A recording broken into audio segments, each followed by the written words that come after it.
Dios los bendiga. ¿Cómo andan?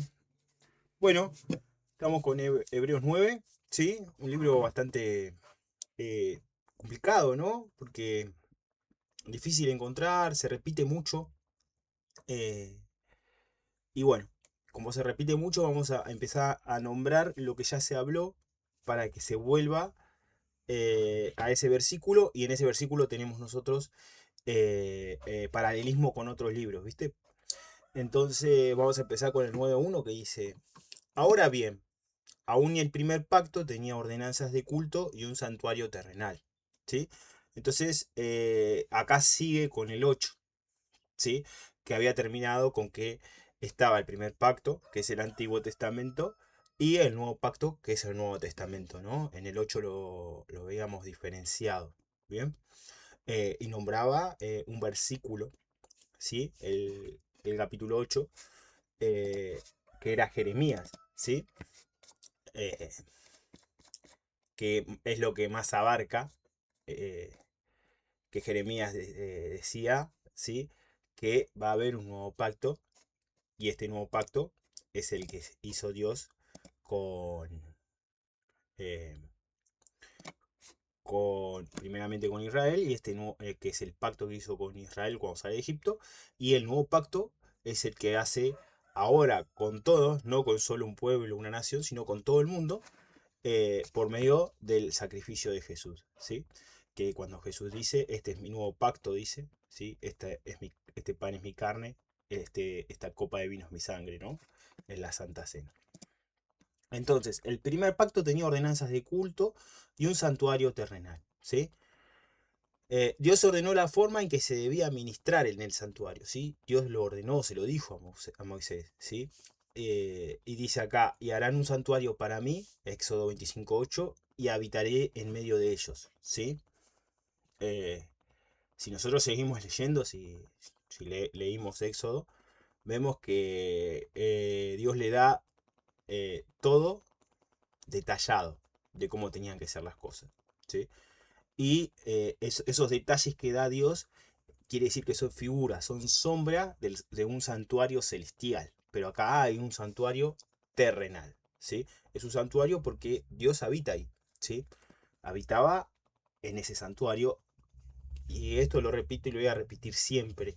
Hoy Dios no tiene un santuario terrenal, ¿sí?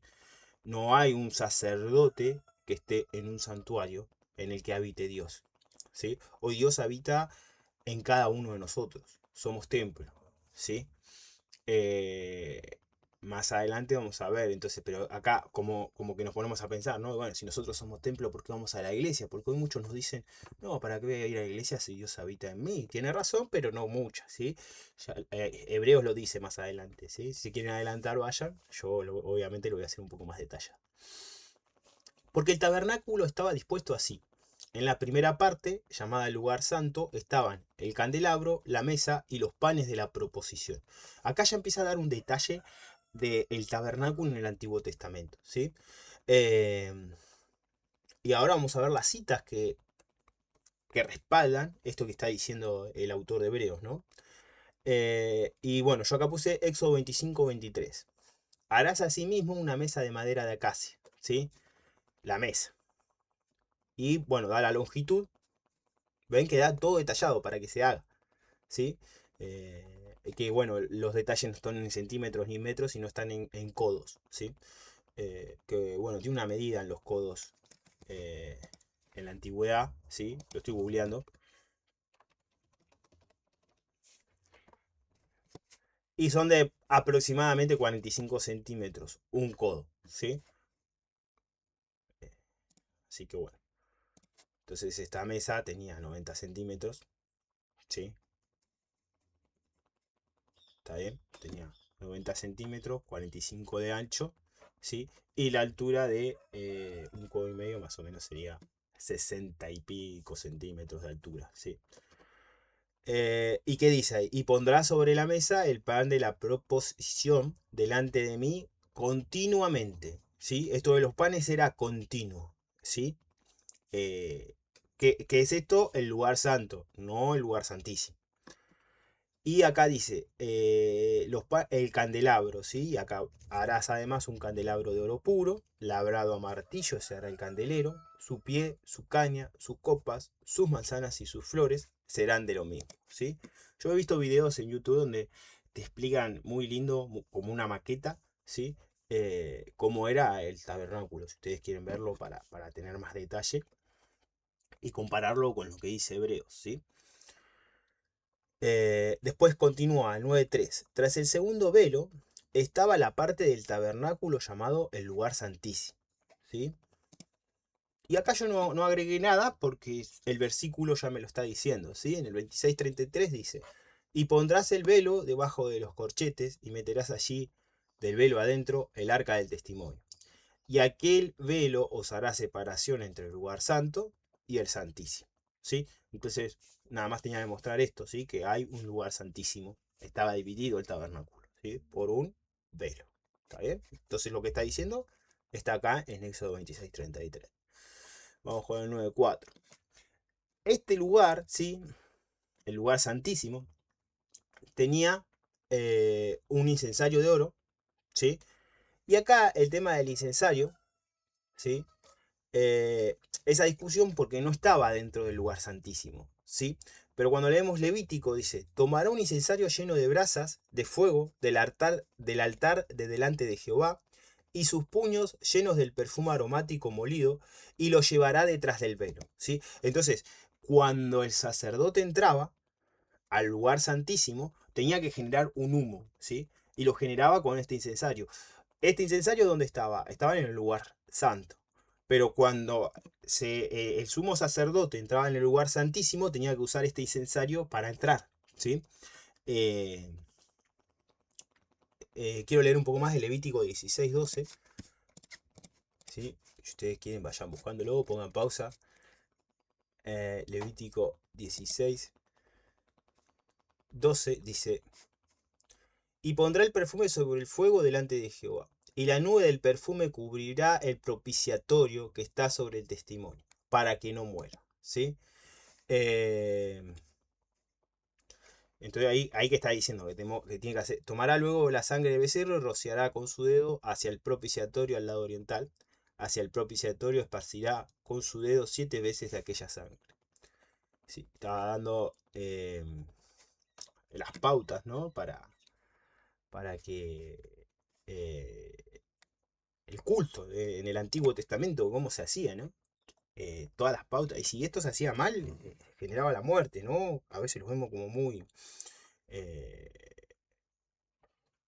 muy extremo, ¿no? Si acá se hace mal, el que entra, los hijos de Aarón entraron, no sé, algunos dicen que borracho, otros, pero entraron ahí como riéndose, sin tener respeto, reverencia, ¿no? Y murieron, ¿no? Entonces era algo complicado, porque era la presencia de Dios, ¿no? Eh, la que estaba ahí. Y si uno entraba así nomás, ¿no? Sin estar preparado, sin tener entendimiento de lo que estaba haciendo, como sin importar si estaba pecando, si estaba bien, si estaba mal, ¿no? Entonces estaba la presencia de Dios ahí, que era juicio, castigo, ¿no? No estaba el sacrificio de Jesús. Seguimos. El arca del pacto, ¿sí? Estaba también adentro. Esto si quieren investiguen un poco más, pero eh, tenían que entrar así, ¿sí? Eh, la vara de Aarón, ¿sí? El número 17:1, esto lo voy a leer todo, está bien, pero está bueno ver, analizar esto de la vara de Aarón, porque encima dice la vara de Aarón reverdecida, dice acá. El arca del pacto cubierta de oro, ¿no? En la que estaba una urna de oro que contenía el maná, y ahora estamos viendo la vara de Aarón que reverdeció, ¿sí? Entonces, número 17:1. Luego habló Jehová a Moisés diciendo, habla a los hijos de Israel y tomas de ellos una vara por cada casa de los padres, de todos los príncipes de ellos, 12 varas conforme a las casas de sus padres, y escribirás el nombre de cada uno sobre su vara. Y escribirás el nombre de Aarón sobre la vara de Leví, porque cada jefe de familia de sus padres tendrá una vara. y las pondrás en el tabernáculo de reunión delante del testimonio, donde yo me manifestaré a vosotros. Y florecerá la vara del varón que yo escoja, y haré cesar de delante de mí las quejas de los hijos de Israel con que murmuran contra vosotros. ¿Sí?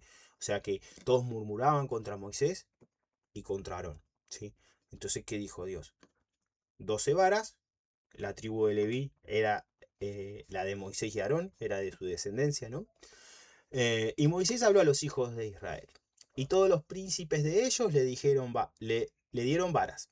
Cada príncipe por las casas de sus padres una vara. En total, 12 varas.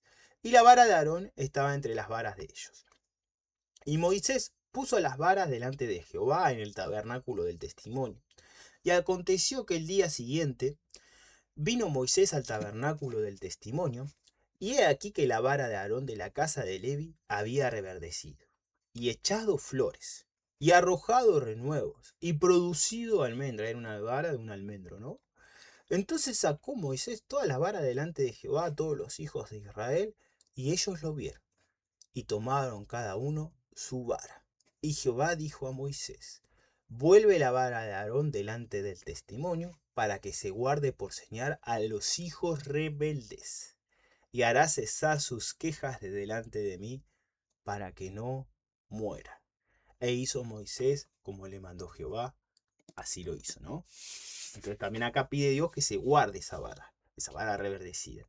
Entonces cuando uno era rebelde, ¿no? A lo que decía el profeta, ¿sí?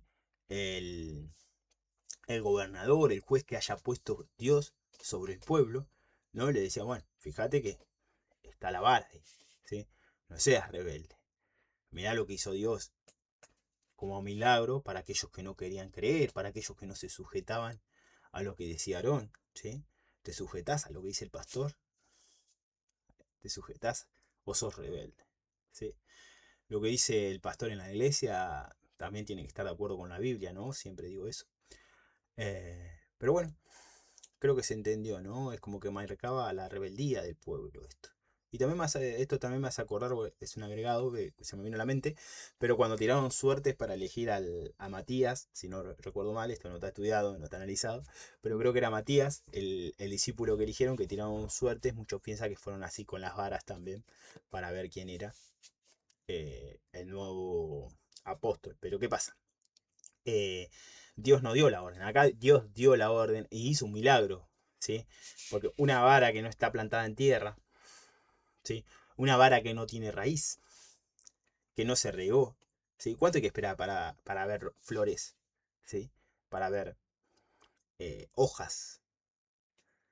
Y esta reverdeció y dio flores y también almendra, dio fruto también, ¿sí? No dice acá que lo plantaron, ¿sí? Dice la vara de Aarón. No dice, che, la plantaron, la pusieron en tierra, no, la vara, ¿sí? Aparte, bueno, el que sabe de jardinería un poco sabe que cómo se hace un injerto, ¿sí? También o sea, se puede sacar una rama de una planta, se puede hacer la raíz poniéndola en agua y después trasplantar la tierra y ahí crece la planta, ¿no? Pero cada planta es diferente y cada planta tiene su técnica, ¿no? No sé muy bien cómo será la de la almendra, pero no es algo que florezca así, ¿sí? Es un milagro lo que pasó acá, para que el pueblo lo tenga por señal y no se rebelde. Y bueno, las dos tablas con la ley, ¿sí? También estaban adentro del arca del pacto, ¿sí? Y dice en Deuteronomio 10.1, en aquel tiempo Jehová me dijo, lábrate dos tablas de piedra como las primeras, sube a mí al monte y hazte un arca de madera. Y escribiré en aquellas tablas las palabras que estaban en las primeras tablas que quebraste, y las pondrás en el arca. ¿Sí? Acá hay eh, una orden de Dios. ¿Sí? Que Moisés la siguió a rajatabla. ¿Sí? Cuando vemos que dice, y Moisés hizo todo acorde lo que se le dijo Dios. ¿Sí? Y el maná. Bien, y dijo Moisés, Éxodo 16:32 al 34, y dijo Moisés, esto es lo que Jehová ha mandado. Llenad un gomer de él y guardadlo para vuestros descendientes, a fin de que vean el pan que yo os di a comer en el desierto, cuando yo os saqué de la tierra de Egipto. Y dijo Moisés a Aarón, toma una vasija y pon en ella un gomer de maná, y ponlo delante de Jehová, para que sea guardado para vuestros descendientes. Y Aarón lo puso delante del testimonio para guardarlo, como Jehová lo mandó a Moisés. ¿Ven? Guardar, ¿sí? Bien, entonces acá está nombrando lo que estaba en el lugar santísimo, ¿sí? Eh, Recuerden que el incensario de oro no estaba dentro del lugar santísimo, estaba en el lugar santo. Pero cuando el sacerdote entraba al lugar santísimo, tenía que entrar con el incensario, ¿sí? Eso lo quiero buscar, a ver, incensario de oro en el lugar santísimo, ¿no? Y tenemos, bueno, Levítico 16, 12, 13, ¿sí?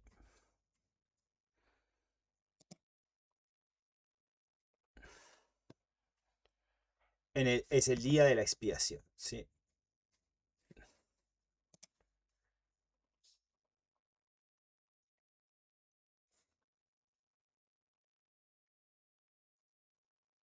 ¿Ven? Cuando arranca el 16 dice, y Jehová dijo a Moisés, di a Aarón tu hermano, que no en todo tiempo entre en el santuario detrás del velo, ¿sí? ¿Por qué? Porque habían muerto los dos hijos de Aarón por entrar al santuario detrás del velo, ¿sí? Y da todas las indicaciones, ¿sí? Y ahí es cuando dice que tiene que tomar ese incensario, ¿está bien? Entonces, el incensario no estaba dentro del lugar santísimo, ¿sí? Perdón que sea repetitivo con esto, sino que estaba en el lugar santo. Pero el sumo sacerdote, para entrar al lugar santísimo, tenía que usar ese incensario y entrar con el incensario al lugar santísimo. Espero que ya se haya entendido eso. Bueno, 9.4, ya lo terminamos, ¿sí? Vamos con el 9.5.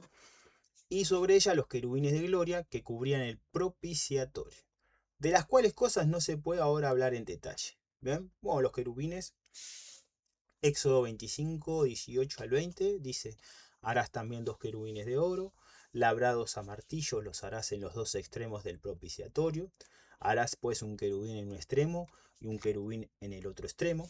De una pieza con el propiciatorio harás los querubines en sus dos extremos, y los querubines extenderán por encima las alas, cubriendo con sus alas el propiciatorio, sus rostros el uno enfrente del otro, mirando al propiciatorio los rostros de los querubines. ¿Sí? Bueno, está detallado en Éxodo 25, 18 al 20, cómo había que hacer los querubines. Y dice, de las cuales cosas no se puede hablar en detalle, no solo de los querubines, sino también de todo esto, que bueno, yo lo detallé un poco más, ¿no? Pero lo que él quería llegar, yo pienso, ¿no? Por lo que voy leyendo, que no dio las características ni de por qué se hizo cada cosa, ¿no? El autor, ¿sí? Porque quería llegar a la comparación, ¿no? No quería detallar en cada cosa del tabernáculo, quería llegar a la comparación con el nuevo pacto, ¿no? Eh, Como les dije, hay videos muy buenos en YouTube hablando sobre esto, búsquenlo, compárenlo con la escritura, ¿sí? Para que se entienda, ¿no? Cómo estaba hecho el tabernáculo en la antigüedad. Bueno, 9.6. Y así dispuestas estas cosas, en la primera parte del tabernáculo, entran los sacerdotes continuamente para cumplir los oficios del culto. Entonces, en la primera parte siempre estaban, ¿sí? Los sacerdotes, que es el lugar santo, ¿sí? Y acá copié Éxodo 27, 20, 21. Y mandarás a los hijos de Israel que te traigan aceite puro de olivas, machacadas, para el alumbrado, para hacer arder continuamente las lámparas. En el tabernáculo de reunión, afuera del velo que está delante del testimonio. Las pondrá en orden Aarón y sus hijos para que ardan delante de Jehová desde la tarde hasta la mañana, como estatuto perpetuo de los hijos de Israel por sus generaciones. O sea, tenía que hacer arder las lámparas, tenía que estar preparado el pan, ¿sí? ¿Y qué dice? Pero en la segunda parte, el 7, solo el sumo sacerdote una vez al año, no sin sangre, la cual ofrece por sí mismo y por los pecados de ignorancia del pueblo. Y esto está bueno analizarlo, ¿no? Eh, bueno, acá dice, al lugar santísimo, el sumo sacerdote entra una vez al año. Y dice el Éxodo 30:10, dice, y sobre sus cuernos harán Aarón expiación una vez en el año con la sangre del sacrificio por el pecado para expiación. Una vez en el año hará expiación sobre él por vuestras generaciones. Será muy santo a Jehová. ¿Sí? Eh, entonces, una vez al año entraba el sumo sacerdote. Eh, bien, entonces no solo hacía este sacrificio por el pueblo, sino también por sí mismo. ¿Sí? Porque el sumo sacerdote acá está aclarando que pecaba. ¿Sí? Y acá aclara el pecado de ignorancia, ¿no? Porque a veces pecamos conscientemente, ¿no? Nos damos cuenta que estamos haciendo mal y lo hacemos igual. ¿Sí? Dios ese pecado no lo soporta, ¿sí? Si nos estamos dando cuenta que estamos haciendo mal, tratemos de no hacerlo, ¿no? Pero después está el pecado de ignorancia, ese que hacemos sin darnos cuenta, inconscientemente diría yo, ¿no? No conscientemente quiere decir que me estoy dando cuenta que lo estoy haciendo y lo hago igual, ¿sí? Inconscientemente es que lo hago pero no me doy cuenta, ¿sí? Y eso también es pecado para Dios, ¿bien? Obviamente el que se hace con conciencia es peor. Bien, el 9:8. Y acá dice, dando el Espíritu Santo a entender con esto que aún no se había manifestado el camino al lugar santísimo. Entre tanto que la primera parte del tabernáculo estuviese en pie. ¿Sí? Hay una primera parte y al lugar santísimo solo se entraba una vez al año. ¿Sí? Y si había error, si el sumo sacerdote no estaba bien, no estaba eh, consciente de lo que estaba haciendo, no había reverencias a Dios, se moría. Entraba al lugar santísimo, moría. ¿Sí? Un miedo, un temor, ¿no? De estar en ese lugar del sumo sacerdote, después de leer lo que le pasó encima a los hijos de Aarón, ¿no? Eh, entonces, una vez al año, entraba solo el sumo sacerdote y estaba ahí la presencia de Dios. Solo una vez al año. ¿Sí? Estamos hablando antes del sacrificio de Jesús. ¿Sí? Entonces acá yo copio. El sacrificio de Jesús nos deja entrar al lugar santísimo donde se encuentra la presencia de Dios. ¿Sí? Porque era lo que estaba ahí en el lugar santísimo, estaba la presencia de Dios. Y acá vemos Efesios 2:17 al 18. Y vino y anunció las buenas nuevas de paz a vosotros que estabais lejos, a los que estaban cerca, porque por medio de él los unos y los otros tenemos entrada por un mismo espíritu al Padre. ¿No? Clarito, clarito. O sea, el Espíritu Santo, somos templo del Espíritu Santo y cuando estamos con el Espíritu Santo estamos en la presencia de Dios. ¿Sí? Entonces, vos hoy te levantás a la mañana, orás y estás entrando al lugar santísimo. Lees la Biblia, sentís el Espíritu Santo en tu ser y estás entrando al lugar santísimo. Es una locura esto, porque cuando leemos lo del Antiguo Testamento, que al lugar santísimo entraba solo una persona, que era el sumo sacerdote, con un temor reverente tenía que entrar, entendiendo que estaba en la presencia de Dios y que podía morirse en caso de cometer un error. ¿Sí? Eh, yo no sé, entraría en el lugar del sumo sacerdote, ¿no? ¿Qué hice mal este año? ¿No? Pues si entro mal ahí, una preparación, ¿no? Eh, teniendo en cuenta que leyó lo que le pasó a Aarón, a los hijos de Aarón, ¿no? Bueno, y dice, si el templo permanecía, no podíamos ser el templo nosotros, ¿no? Eh, Primera de Corintios 6:19, o ignorás que vuestro cuerpo es templo del Espíritu Santo, el cual está en vosotros, el cual tenéis de Dios, y que no sois vuestros. Entonces nosotros dejamos de ser nosotros. Y cuando nos rendimos y decimos, ya no quiero ser yo, quiero que el Espíritu Santo more en mí y me controle, ahí hacemos el bien. ¿Sí? Entonces ahí queda la gloria para Dios. Ya no queda... eh, queda la gloria para Dios, ¿sí? No, no me puedo gloriar, porque es Dios el que me aleja del pecado cuando el Espíritu Santo mora en mí. Pero cuando el Espíritu Santo no mora en mí, ¿qué pasa? Ahí me equivoco, ¿sí? Ahí erro, ahí peco, porque soy yo y no el Espíritu Santo, ¿sí? Eh, bueno, entonces, cuando tenemos el Espíritu Santo, estamos en el lugar santísimo. porque tenemos la presencia de Dios, ¿sí? Y esto es para cualquiera, no para un pueblo, una nación, un lugar, ¿sí? No, el sacrificio de Jesús hizo que todos pudiéramos tener la presencia de Dios, ¿sí? Y el 9:9, lo cual es símbolo para el tiempo presente, según el cual se presentan ofrendas y sacrificios que no pueden hacer perfecto en cuanto a la conciencia al que practica ese culto, ¿sí? Entonces, hoy, ¿sí? Si yo presento un sacrificio animal, hay religiones que lo hacen, ¿sí? Eh, Estoy en contra de Dios ya. ¿Por qué? Eso a Dios no le agrada para nada. Pero quiero que se entienda por qué.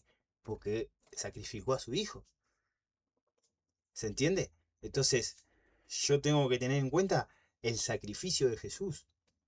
No agarrar y sacrificar un animal. Si la sangre del hombre perfecto ya fue derramada por mis pecados, ¿por qué voy a presentarle a Dios un animal? No se lo estoy presentando a Dios. A Dios ya no hay que presentarle sacrificios como en el Antiguo Testamento. A Dios ya dio a su Hijo. Y su Hijo, la sangre de su Hijo, es la que nos limpia de pecado, ¿sí? Acá tengan en cuenta el 9:14, ¿sí? Porque el 9:14 vuelvo a hablar sobre esto, ¿sí? Es una pregunta que se responde con un sí rotundo, ¿sí? Eh, entonces seguimos, ya que consiste solo de comidas y bebidas, ¿sí? Estamos hablando de los sacrificios, de diversas abluciones y ordenanzas acerca de la carne, impuestas hasta el tiempo de reformar las cosas, ¿sí? Entonces, ¿cuándo se reformó todo? Con el sacrificio de Jesús, ¿sí? Entonces, ¿qué pasa acá, no? Como cuando se hacía el sacrificio, se derramaba la sangre para que Dios perdone los pecados, que no sé si los perdonaba completamente, ¿sí? Hay una diferencia de perdonar en la carne, ¿no? Pero nuestra conciencia, la conciencia del pueblo judío seguía atada al pecado que había cometido, ¿sí? O sea, acá estaba débil, no había una limpieza en la conciencia, no sé si me explico. Había una limpieza en la carne, ¿sí? Dios ya dijo, bueno, ese pecado no lo veo, pero no limpiaba la conciencia, no se olvidaba, como dicen algunos, ¿no? No, el pecado cuando la sangre del animal tapa, no quita, tapa. ¿Por qué es tapa? Porque está en la carne, tapa el pecado en la carne, pero no limpia el pecado en la conciencia. Entonces, si el pecado está en la conciencia, eh, es difícil dejarlo, ¿sí? Porque antes de pecar en la carne nosotros, primero lo pensamos, ¿sí?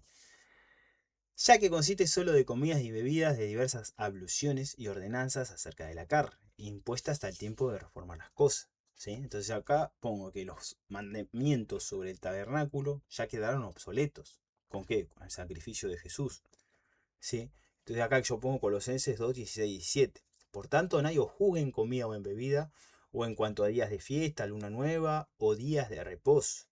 Todo lo cual, encima miren lo que usa el tema de la sombra. Es sombra de lo que ha de venir, ¿sí? Como era sombra de lo que había de venir, las leyes que estaban en el tabernáculo, ¿no?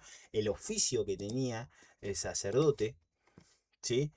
Eh, Era sombra, ¿sí? Es sombra. Eh, Esto ya lo vimos, no me acuerdo si en el 8 o en el 7. eh, que todo el tabernáculo, todo lo que se le ordenó a Moisés hacer, es figura, sombra de lo que está en el cielo, ¿sí? Entonces, el cuerpo es de Cristo, ¿sí? Entonces, yo no tengo la obligación de comer o tomar algo, ¿sí? O festejar un día, ¿sí? No tengo esa obligación. No tengo la obligación ni de tomar el vino o un pan, ¿sí? Nadie me puede juzgar por lo que festejo, ¿sí? Aunque el festejo tendría que ser Jesucristo, El festejo tendría que ser la Santa Cena, ¿no? Cuando comemos, hacemos un banquete, estamos contentos. ¿Por qué? ¿Por qué vivimos? ¿Por qué tenemos esto? ¿Por qué tenemos aquello? Y hay que darle gracias a Dios en todo, ¿no? Pero si yo no sé, eh, yo pienso que el único festejo que está vigente hasta el día de hoy es las Pascuas, que es la muerte y resurrección de Cristo, ¿no? Después, por todo lo demás, si yo no lo quiero festejar, yo no quiero festejar mi cumpleaños. Me van a jugar porque no quiero festejar mi cumpleaños. Pero se entiende, ya vamos a ir a Colosenses. Creo que termino Hebreo y voy a Colosenses porque tiene cosas buenas, ¿sí? Pero no me quiero detener mucho acá, sino que quiero que entiendan que las cosas del Antiguo Testamento, los sacrificios, la ley sobre el tabernáculo, quedó obsoleto. ¿Y qué tengo y tengo cosas del mundo para decirlo, porque no tienen templo. No hay un templo. No está el tabernáculo. No se puede ofrecer sacrificio de animales a Dios porque ella ofreció a su hijo. ¿Sí? Y si se lo ofrece, se lo está haciendo mal porque no se puede respetar eh, la ley del Antiguo Testamento porque no hay un templo para Dios. No está el lugar santo y no está el lugar santísimo. ¿Sí? Eh, seguimos. Pero estando ya presente Cristo, sumo sacerdote de los bienes venideros, ¿cuáles son? Hacer tesoro en el cielo. ¿Sí? Los bienes venideros son los que están en el cielo y que van a venir cuando llegue Jesús. ¿Sí? Por el más amplio y más perfecto tabernáculo, no hecho de manos, ¿sí? De manos de hombre. No es de esta creación, ¿sí? No es figura, no es sombra de las cosas del cielo, ¿sí? Entonces acá, yo lo aclaro, Jesús es sumo sacerdote de un tabernáculo en los cielos, no hay un tabernáculo en la tierra, ¿sí? Y acá, Hechos 17, 24, 25 dice, el Dios que hizo el mundo y todas las cosas que en él hay, siendo Señor del cielo y de la tierra, no habita en templos hechos por manos humanas, ni es honrado por manos de hombres, como si necesitase de algo, pues Él es quien da a todos vida y aliento y todas las cosas, ¿no? Entonces, una explicación, este Hechos 17, si lo quieren leer, es Pablo en Grecia, un espectáculo. Pero se entiende, ¿no? ¿Sí? Eh, Se entiende, yo creo que se entiende. ¿Bien? Se entiende que la muerte de Jesús hizo un cambio tremendo en lo espiritual, ¿no? Y bueno, eso. Es sumo sacerdote de Cristo, no de un tabernáculo en la tierra, porque no está más. Está la mezquita de los... acá quiero hacer una aclaración, nada que ver, ¿no? Pero bueno, estamos en guerra, ¿no? Yo no puedo estar en ningún lado, no puedo elegir, no podemos elegir bando como verdadero cristiano. Yo hay muchos cristianos, no estoy en contra de ellos, ¿sí? Pero como que están muy contentos con Trump, están muy contentos con Israel, ¿sí? Pero uno, si estudia bien, segunda de Tesalonicenses 2, déjeme buscar si es eso, ¿sí? Acá hago un paréntesis, ¿no? Discúlpenme, quizás se alarga un poco el video, pero bueno, eh, vino, vino a la memoria, ¿no? Habla de la venida del Señor Jesucristo, segunda de Tesalonicenses 2, ¿sí? Eh, y lo que habla acá es que habrá, ¿no? La mayoría, ¿sí? Va a creer, ¿no? Que es un gobierno bueno, que va a unir al mundo, ¿sí? Eh, y está pasando que se está uniendo el mundo, ¿sí? También lo que dice, si van a segunda de Tesalonicenses 2, eh,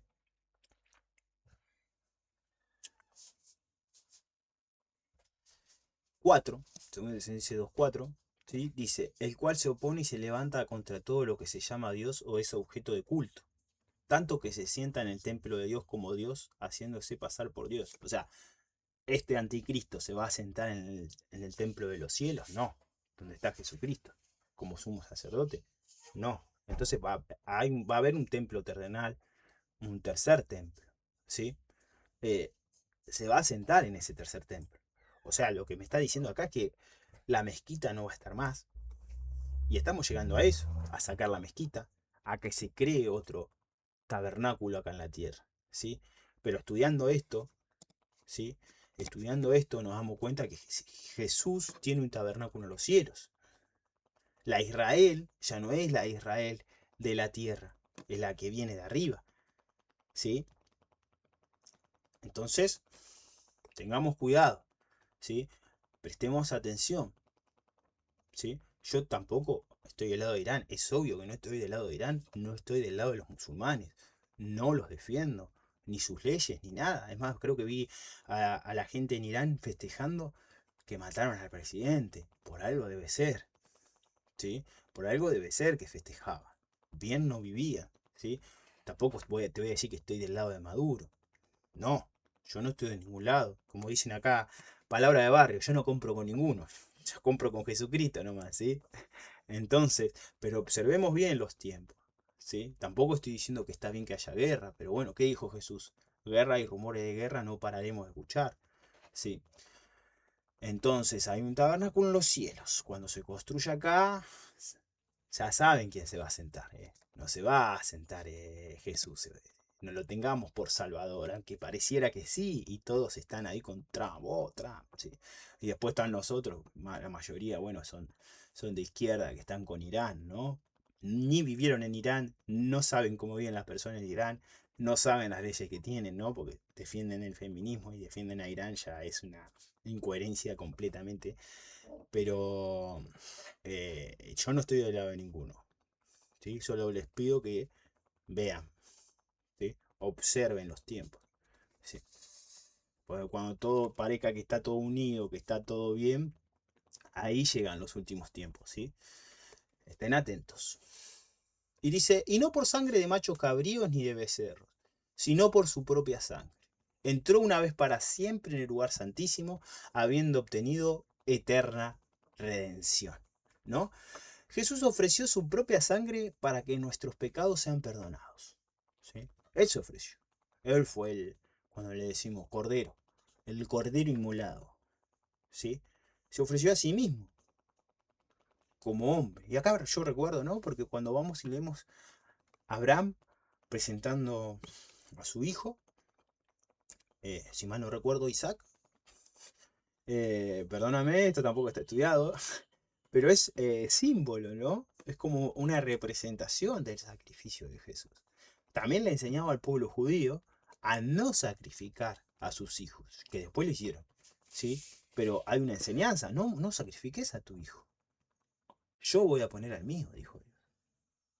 Y puso su hijo, ¿sí? Ah, Era necesaria, era necesario, perdón, el sacrificio de una persona perfecta para que la humanidad tenga redención, sí. A ver, los satanistas, los macumberos saben que el sacrificio de un ser humano es mejor que un animal, ¿sí? Es ley de Dios, está en la sangre, ¿sí?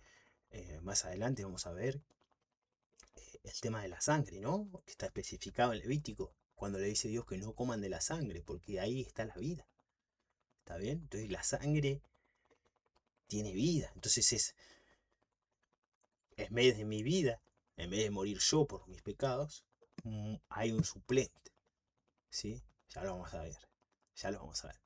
Bien, entonces dice, Jesús ofreció su propia sangre para que nuestros pecados sean perdonados, ¿sí? Y acá cité a Pedro, 1:17 al 21, primera de Pedro. Y si invocáis por Padre a aquel que sin acepción de personas juzga según la obra de cada uno, conducidos en temor todo el tiempo de vuestra peregrinación, ¿sí? De vuestro camino, de vuestra andada, de nuestra vida, con temor, ¿sí? Sabiendo que fuisteis rescatados de vuestra vana manera de vivir, vivíamos mal, esclavos del pecado, ¿no? La cual recibisteis de vuestros padres, ¿sí? No con cosas corruptibles, como oro o plata, ¿sí? No fui rescatado con dinero, con cosas terrenales, sino con qué. ¿Cuál fue el pago? El pago fue con sangre, con la sangre preciosa de Cristo, como de un cordero sin mancha y sin contaminación. Yo era esclavo y fui libertado, fui comprado con sangre, en donde habita la vida. Ya destinado desde antes de la fundación del mundo, pero manifestado en los postreros tiempos por amor a vosotros. Este lo voy a usar de nuevo, ¿sí? Y mediante el cual creéis en Dios, quien le resucitó de los muertos y le ha dado gloria, para que vuestra fe y esperanza sean en Dios. ¿Sí? Y ahí está la eterna redención. Somos redimidos por Jesús, por su sacrificio. ¿Bien? Amén. Seguimos. Acá junté 9, 13, 14. Quiero volver a leer el de arriba. Discúlpenme. Voy a volver a leer el de arriba. ¿Dónde estaba? Ya me pasé, creo. Que decía... No, estaba más arriba. Solo puse Hebreos. No, ni lo nombré encima. Oh, cómo me pasé.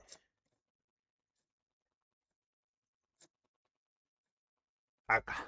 El 9 dice, lo cual es símbolo para el tiempo presente, según el cual se presentan ofrendas y sacrificios que no pueden hacer perfecto en cuanto a la conciencia al que practica ese culto. ¿Sí? Acá habla de la conciencia. ¿Sí? Y yo explico acá que la sangre de los animales no nos limpia la conciencia como lo hace el Espíritu Santo por el sacrificio de Jesús. Y cuando leemos el 9:14 dice, vamos a leer el 13 también, ¿sí?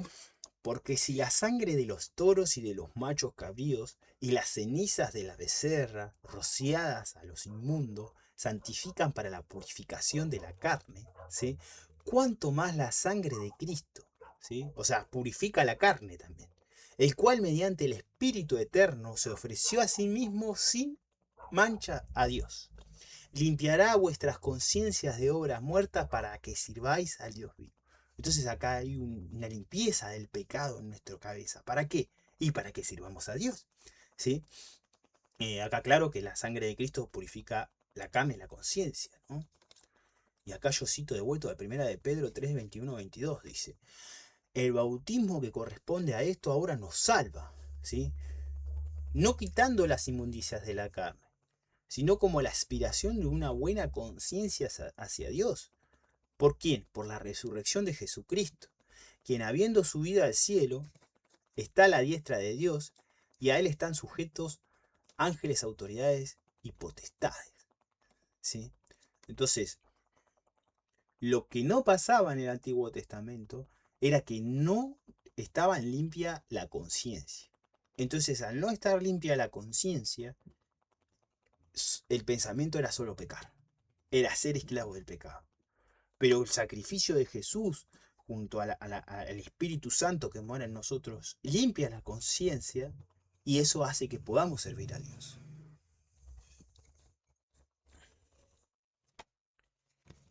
Así que, por eso es mediador un nuevo pacto, para que interviniendo muerte para la remisión de las transgresiones que había bajo el primer pacto, los llamados reciban la promesa de la herencia eterna. ¿Sí? Los llamados somos escogidos por Dios. ¿Sí? Recordemos que el sacerdote es mediador o intermediario entre Dios y los hombres.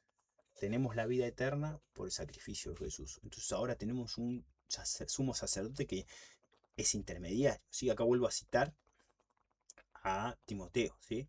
Hay un solo Dios, un solo mediador entre Dios y los hombres, Jesucristo hombre, el cual se dio a sí mismo de rescate por todos, de lo cual se dio testimonio a su debido tiempo. Entonces se habló de Jesús, de la muerte de Jesús, ¿no? Entonces Jesús está a la diestra y es el mediador, el que está ahí diciendo, perdonalo, Dios. ¿Sí? Fíjate que se la mandó. ¿Sí? Fíjate que se equivocó, fíjate que erró. Perdonalo, Dios. ¿Sí? Está ahí, a la diestra, como un abogado. ¿Sí? Abogado tenemos, dice Juan, ¿no? Uno ve la serie, las películas, cuando está ahí el preso y no sabe qué hacer, llama al abogado, porque está siendo juzgado. Bien, primera de Juan 2:25, y esta es la promesa que él nos hizo, la vida eterna. ¿Sí? Y acá quiero remarcar esto, herencia eterna. ¿Sí? Cuando hay una herencia, ¿sí? Se usa un documento que es el testamento. ¿Sí? Entonces dice, porque donde hay testamento, es necesario que intervenga muerte del testador, el que escribe el testamento, ¿no? Estamos ya en el 9:16, ¿sí? El que escribe el testamento, ¿sí? Tiene que morir para que ese documento, una vez muerto, ese documento que se llama testamento, se pueda utilizar. Y ese testamento dice cuál es la herencia, ¿no? ¿Qué se hereda? ¿Cómo se hereda? ¿Sí? Los pasos a seguir, ¿sí? Pero tiene que haber muerte. Si no muere, no hay herencia, ¿sí? Porque el testamento con la muerte se confirma, pues no es válido entre tanto que el testador vive, ¿sí? Entonces Jesús muere y deja una herencia, pero también deja un testamento, con las condiciones que se deben cumplir para poder tener esa herencia, ¿sí? Y entonces yo acá lo claro, se utilizan términos legales que están presentes hasta hoy, ¿sí? Que es el testamento de una persona muerta. Y acá el Jesús es el testador, ¿para qué? Para darnos la herencia eterna, ¿sí? ¿Y cuál es la...? Nosotros tenemos que, o sea, tenemos la herencia, ¿sí? Y de ahí agradecimiento, ¿no? Eh, no sé si alguna vez tuvieron, al que tuvo una herencia lo entiende, ¿no? Que si recibió dinero de la persona que murió y se siente muy agradecida por esa persona, que ya no está, ¿no? A mí sí me ha pasado y siento un agradecimiento y bueno, espero que esté en la gloria de Dios, ¿no? Mi tía abuela, eh, también murió, dos tías abuelas murieron, ¿no? Murió mi abuela también, ¿no? Eh, pero yo creo que la mejor herencia que le podemos dejar al otro es Jesús, porque ese es eterno, ¿sí? Entonces, al otro le tenemos que dejar no una herencia material, sino una herencia espiritual, que es la herencia de los cielos, ¿no? Que están preparadas ya los bienes futuros, dice, ¿no? Entonces tenemos una herencia allá arriba. Y acá cité 1 de Pedro 1, 3 al 5. Bendito el Dios y Padre de nuestro Señor Jesucristo, que según su grande misericordia nos hizo renacer para una esperanza viva, por la resurrección de Jesucristo de los muertos, para una herencia incorruptible, incontaminada e inmarcesible. ¿Sí? Si quieren busquen estos tres, obviamente yo no lo busqué, pero lo que está diciendo acá es que no se puede, por ejemplo, ¿no? Muere una persona muy rica, ¿sí? eh, y hay varios herederos, ¿no? Hay película, hay serie, y estoy seguro que hay casos reales de esto, ¿no? Entonces muere una persona que tiene mucho dinero y los otros empiezan a pelear y buscan términos legales, empiezan a asesinar entre ellos, ¿no? Empiezan a buscar la forma de obtener esa herencia material, ¿no? Y cuando pasa eso, se está corrompiendo, se está contaminando, ¿sí? Esa herencia que dejó, ese testamento que dejó el difunto, ¿no? Pero esta te está diciendo, no, mirá que esta herencia no se puede cambiar, no se puede, no se puede hacer nada, ya está ahí, ¿sí? No la puede cambiar nadie. Es una herencia que está en los cielos, ¿sí? Que sois guardados por el poder de Dios mediante la fe. No tenemos que dejar de tener fe en Jesús, en su sacrificio, en la esperanza de su segunda venida, ¿sí? Para alcanzar la salvación que está preparada para ser manifestada en el tiempo postrero, en el tiempo futuro. Entonces nosotros no tenemos que dejar la fe en Cristo. No tenemos que quedarnos con el mundo. Tenemos que seguir esperando a Jesús. No tenemos que dejar de esperarlo, ¿sí? Vivimos en un mundo que está mal, ¿sí? Guerra, rumores de guerra. La gente está mal también, ¿sí? Entonces, nosotros tenemos que ser luz, ¿sí? Nosotros tenemos que seguir con esa fe, tenemos que seguir obrando, tenemos que seguir actuando, porque tenemos una herencia, ¿sí? Tenemos una herencia, ¿sí? Que la podamos perder esa herencia. Se puede perder si no seguimos el camino, ¿sí? Si no seguimos con la fe. Y mostrame tu fe sin obras, dijo Santiago, ¿sí? Entonces hay que obrar, ¿sí? Hay que obrar para el bien. Esto me retamita, yo no, esto es Dios el que está hablando. Yo no, si me equivoco me pueden comentar, me pueden decir lo que quieran, pero pienso que estoy hablando con la palabra de Dios, que estoy haciendo una exégesis, ¿no? Si no estoy haciendo una exégesis, estoy haciendo, como se dice, una eisegesis, y estoy poniendo pensamientos míos, pero yo trato todo lo posible de poner lo que dice la Biblia y lo que quiere decir Dios, ¿no? Bueno, donde ni aún el primer pacto fue instituido sin sangre, o sea que el pacto que se hizo en el Antiguo Testamento cuando se sacrifican los animales, se hizo con sangre, con la sangre de los animales. El 19, porque habiendo anunciado Moisés todos los mandamientos de la ley a todo el pueblo, tomó la sangre de los becerros y de los machos cabríos, con agua, lana escarlata e hisopo, y roció el mismo libro y también a todo el pueblo, diciendo, esta es la sangre del pacto que Dios os ha mandado.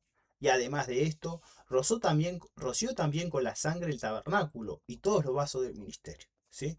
Y entonces el primer pacto, yo aclaro esto nada más, fue con sangre animal. ¿Sí? Y acá tenemos Éxodo 24, 3 al 8. ¿Sí? Y Moisés vino y contó al pueblo todas las palabras de Jehová y todas las leyes, y todo el pueblo respondió a una voz y dijo, haremos todas las palabras que Jehová ha dicho. ¿Sí? Después no la hicieron, ¿sí? Pero acá estaban aceptando el pacto, ¿sí? Que estaba dando Dios a través de Moisés, ¿sí? Eh, Dice, y Moisés escribió todas las palabras de Jehová, y levantándose de mañana edificó un altar al pie del monte y 12 columnas, según las 12 tribus de Israel. Y envió jóvenes de los hijos de Israel, los cuales ofrecieron holocaustos y becerros como sacrificios de paz a Jehová. ¿Sí? Entonces esto ya era algo normal, sacrificar animales en el Antiguo Testamento. ¿Sí?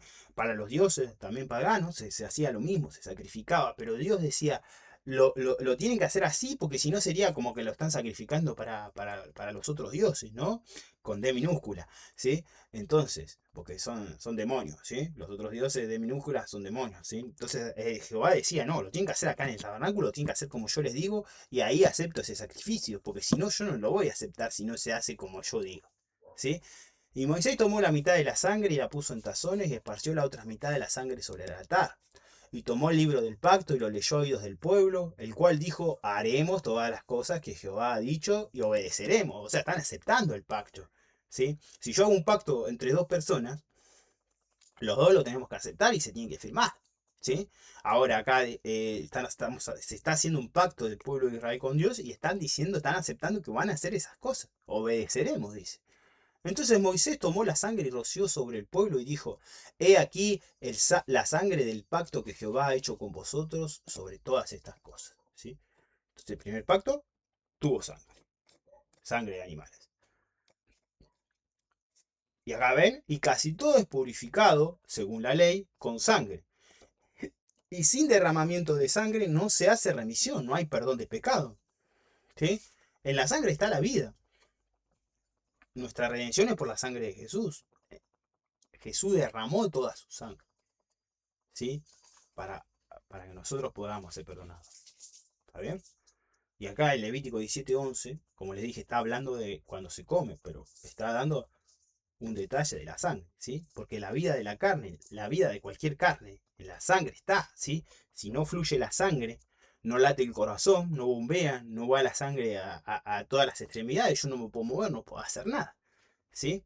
Entonces, está en la sangre y la vida, ¿bien?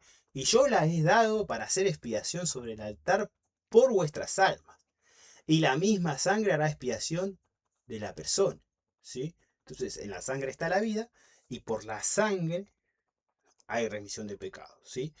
Antes era con sangre animal, hoy un solo sacrificio para siempre, ¿sí? Que es el sacrificio de Jesús con su sangre, la sangre de un hombre perfecto, ¿sí?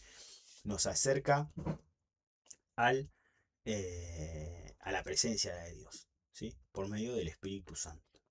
¿Bien? Fue pues necesario que la figura de las cosas celestiales fuesen purificadas así, pero las cosas celestiales mismas con mejores sacrificios que estos, ¿sí?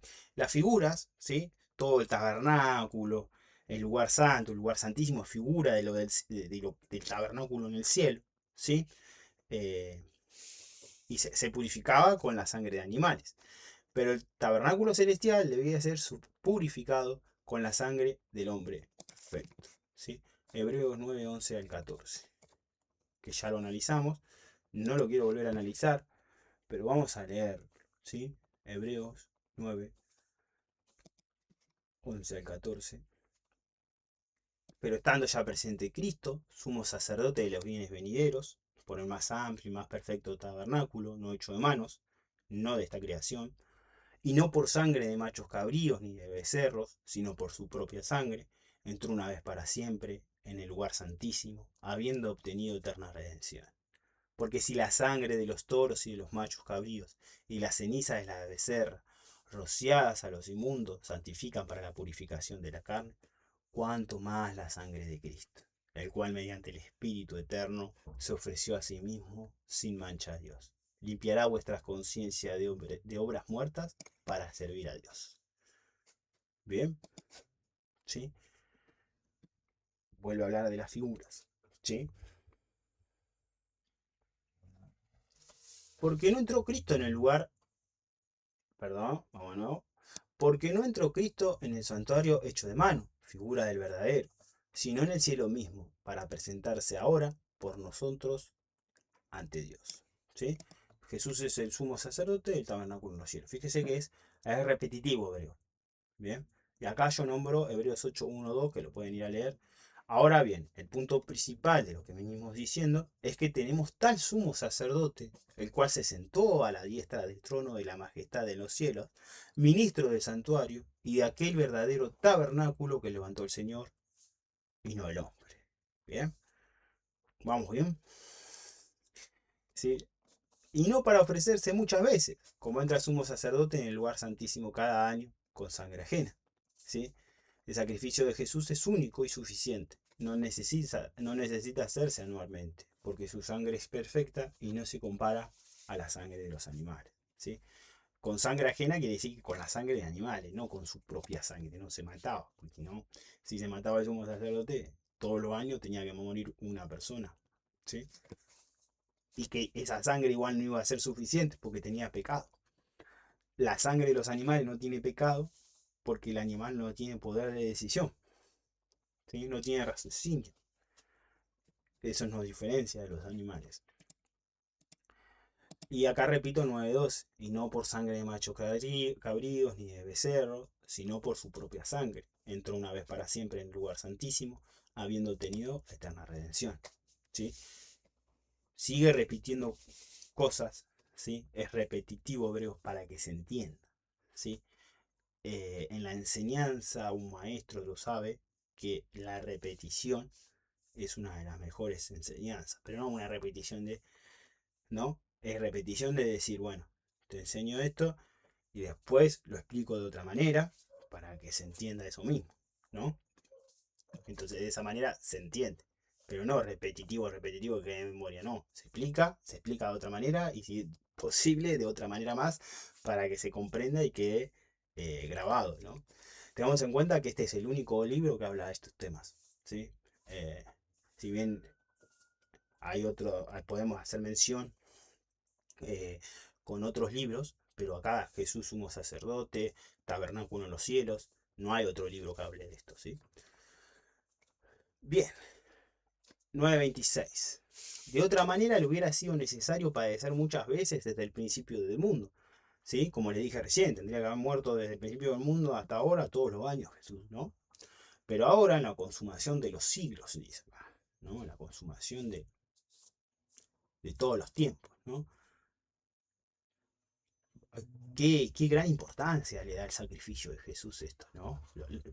Le da una importancia grande porque muestra el Antiguo Testamento que Dios era ira, no había perdón, cómo la pasaba el pueblo judío, ya Dios, yo creo que ya lo dije, ¿no? Pues si no venía Jesús, Dios destruía todo, porque ya no, se había quedado sin paciencia, ¿no? Pero dijo, no, voy a mandar a mi hijo y lo voy a perdonar. eh, Porque Él va a quitar el pecado del mundo, ¿no? Se presentó una vez para siempre por el sacrificio de sí mismo para quitar del medio el pecado. El sacrificio de Jesús estaba preparado por Dios, ¿sí? Para redimir a la humanidad desde antes, desde el principio. Sabemos que Dios es omnisciente, sabe todo, ¿sí? Mostrando su amor por nosotros, ¿no? Primera de Pedro 1:20, ya destinado desde antes de la fundación del mundo, pero manifestado en los postreros tiempos porque por amor de vosotros, ¿sí? Porque también Cristo padeció una sola vez por los pecados, el justo por los injustos, para llevarnos a Dios, siendo a la verdad muerto en la carne, pero vivificado en espíritu. ¿Bien? ¿Se entendió? Vamos bien. Seguimos. Y de la manera que está establecido para los hombres que mueran una sola vez y después de esto el juicio. ¿Sí? Entonces nosotros morimos y después somos juzgados por Dios. ¿sí? O sea, nosotros tenemos que saber que tenemos esta vida y después de la muerte Dios nos va a juzgar. ¿Y qué hiciste para mí? Fuerte, ¿eh? ¿Qué hiciste para mí? ¿Estuviste hablando mal de mí? ¿Predicaste el evangelio? ¿Hablaste de mí a las personas? ¿Qué hiciste para mí? ¿No? Y bueno, acá tenemos Eclesiastés 12:7. Y el polvo vuelve a la tierra, como era, somos polvo, ¿no? Y el espíritu a dónde vuelve. A Dios que lo dio. Entonces nosotros somos polvo, pero ¿qué nos da vida? El espíritu. ¿Y quién da el espíritu? Y Dios. ¿Sí? Y también tenemos Hechos 17:30-31. Pero Dios, habiendo pasado por alto los tiempos de esta ignorancia, ahora manda a todos los hombres en todo lugar que se arrepientan. ¿No? Esta ignorancia, una ignorancia total de Dios. Pero el Espíritu Santo nos da la sabiduría, nos da entendimiento de las cosas de Dios. ¿Sí? Por cuanto ha establecido un día en el cual juzgará al mundo con justicia, por aquel varón a quien designó, dando fe a todos con haberle levantado de los muertos. Qué lindo. Y 2 Corintios 5:10, porque es necesario que todos nosotros comparezcamos ante el tribunal de Cristo. Todos, todos. No se salva nadie. Todos vamos a ser juzgados por Dios. Pero qué lindo tener abogado en un juicio. Qué lindo tener abogado en el juicio. ¿Sí? Porque si no tenemos a Cristo en el juicio, vamos a estar sin abogado. Y va a estar el acusador del otro lado nomás. ¿Sí? Para que cada uno reciba según lo que haya hecho mientras estaba en el cuerpo. Sea bueno o sea malo. Y 28 y último, así también Cristo fue ofrecido una sola vez para llevar los pecados de muchos. Y aparecerá por segunda vez, sin relación con el pecado, para salvar a los que le esperan. Bueno, acá estás hablando de la segunda venida de Cristo, ¿no? Jesús murió para limpiar nuestros pecados, ¿sí? Eso está más que claro, pero por la duda metí una cita más, ¿sí? Porque la Biblia no, no se cansa de hablar de esto, ¿no? Primera de Pedro 2:24, quien llevó él mismo nuestros pecados en su cuerpo sobre el madero, para que nosotros, estando muertos a los pecados, vivamos a la justicia, y por cuya herida fuisteis sanados. Seremos salvos en la segunda venida de Jesús, ¿sí? ¿Por qué? Porque lo guardamos, lo esperamos. Esperamos. Y esto es una locura para el mundo, ¿no? Porque nosotros esperamos la segunda venida de Jesús. Porque no estamos contentos con este mundo. ¿Sí? El no estar contentos con este mundo nos hace pensar que queremos ese mundo perfecto. Porque vivimos en un mundo que no es perfecto. Entonces anhelamos esa segunda venida de Cristo. Porque no estamos agarrados a este mundo. ¿Sí? No nos sujeta nada a este mundo. Comemos, sí, lo que vos quieras, pero nuestra carne, ¿sí? Ya tenemos que estar cansados de pelear con nuestra carne. Que yo la quiero dejar, ya quiero dejar de pelear con el pecado, ¿sí? Sigo peleando porque es mi obligación para con Dios. Sigo predicando, ¿sí? Sigo peleando con mis cosas, ¿sí? Con mi carácter, con todo lo malo que tengo. Hay que pelear con eso, ¿no? Pero, ¿cuándo vamos a descansar? ¿Y cuándo? Cuando venga Cristo, cuando estemos con Dios, ahí ya es el descanso. ¿Sí? Aguardando la esperanza bienaventurada y la manifestación gloriosa de nuestro gran Dios y Salvador Jesucristo. ¿Sí? Entonces, ese es el que se salva, el que pelea, porque sabe que es un pecador, ¿sí? Porque sabe que hace el mal, consciente o inconscientemente. Tratemos de que sea inconscientemente lo que estamos ejercitando. ¿Sí? Y si es inconscientemente, que el Espíritu Santo nos dé sabiduría, entendimiento para saber en esa inconsciencia que nos estamos equivocando. ¿Sí? Bueno, Dios lo bendiga mucho. Espero se haya entendido este capítulo. Ya empecé el 10, que también está bastante difícil, pero bueno, a mí me gustan los desafíos, ¿no? Por eso soy cristiano. Amén. Dios lo bendiga mucho. Tengan una linda semana.